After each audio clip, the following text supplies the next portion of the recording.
Kolkata medical college এবং হাসপাতালের regional institute of অপথলমোলজিতে চালু হলো ডায়াবেটিক রেটিনোপ্যাথির ক্লিনিক।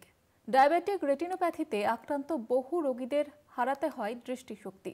এবার সেই রোগ নিরাময়ে কলকাতা মেডিকেল কলেজ এবং হাসপাতালের নয়া উদ্যোগ। এখানে আধুনিক পরীক্ষা, অত্যাধুনিক চোখের সার্জারি, চিকিৎসা পরামর্শ এবং সচেতনতামূলক সহায়তা পাবেন রোগীরা। ডায়াবেটিক রেটিনোপ্যাথিক ক্লিনিক তারই উদ্বোধন হলো কলকাতা মেডিকেল কলেজ এবং হাসপাতালের। এই হাসপাতালের RIO রিজিওনাল ইনস্টিটিউট অফ অপথলমোলজিতেই উদ্বোধন হলো এই ক্লিনিকের। চিকিৎসকদের মতে ডায়াবেটিস বর্তমান সমাজে একটি নীরব মহামারী। দীর্ঘদিন অনিয়ন্ত্রিত ডায়াবেটিস থাকলে গুরুতর চোখের সমস্যায় পড়তে হয় রোগীদের।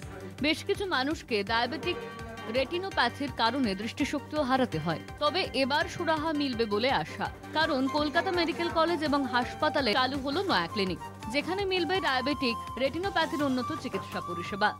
এখানকারটা হচ্ছে 1828, তখন ইনফার্মারি ছিল, সেখান থেকে উত্থান ছোট্ট ছোট্ট পায়ে চলতে চলতে আজকে এই জায়গায় মহিরুহে পরিণত হয়েছে। এবং মুখ্যমন্ত্রী নিজে তার যে স্বাস্থ্য ভবনের সাম্প্রতিক অনুষ্ঠানে উনি উচ্ছ্বসিত প্রশংসা করেছেন। সেটাও আমাদের RIOর যে ফ্যামিলি তার সবার প্রাপ্তি। তাকে ধন্যবাদ, অভিনন্দন, কৃতজ্ঞতা জানাচ্ছি। এবং আরও কিছু ইনস্ট্রুমেন্ট তার বদান্যতে আসতে চলেছে আমাদের এই শ্রেষ্ঠ ইউনিটে। এই ক্লিনিকে থাকছে উন্নত মানের মেশিন। ডায়াবেটিক রেটিনোপ্যাথি নিয়ে সচেতনতা বৃদ্ধি মূল উদ্দেশ্য।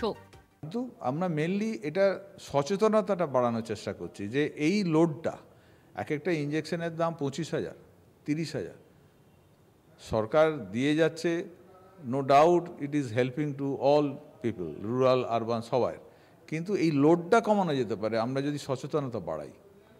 অনেক আগেই এটা থেমে যেতে পারে, যেখানে ইঞ্জেকশনের জায়গায় যাবেই না, লেজারের জায়গায় যাবেই না। একেবারে প্রাথমিক পর্যায়ে যদি এই রোগ চিহ্নিত করা যায়, তবে এই রোগের কারণে দৃষ্টিহীনতা প্রতিরোধযোগ্য বলে মনে করছেন চিকিৎসকেরা। প্রতি সোম থেকে শনি OPD সময় অনুসারে চলবে এই ডায়াবেটিক রেটিনোপ্যাথির ক্লিনিক। ডায়াবেটিসে আক্রান্ত রোগীদের মধ্যে বাড়ছে অন্ধত্বের পরিসংখ্যান, সেই নিয়ে চিন্তিত চিকিৎসকেরা। এবং তাই জন্যই কিন্তু এই রেটিনোপ্যাথির যে ক্লিনিক, অর্থাৎ ডায়াবেটিক রেটিনোপ্যাথির ক্লিনিক চালু হলো এই হাসপাতালে। ক্যামেরায় অরিন্দম ভদ্রের সাথে রমিত বন্দ্যোপাধ্যায়ের রিপোর্ট, কলকাতা টিভি।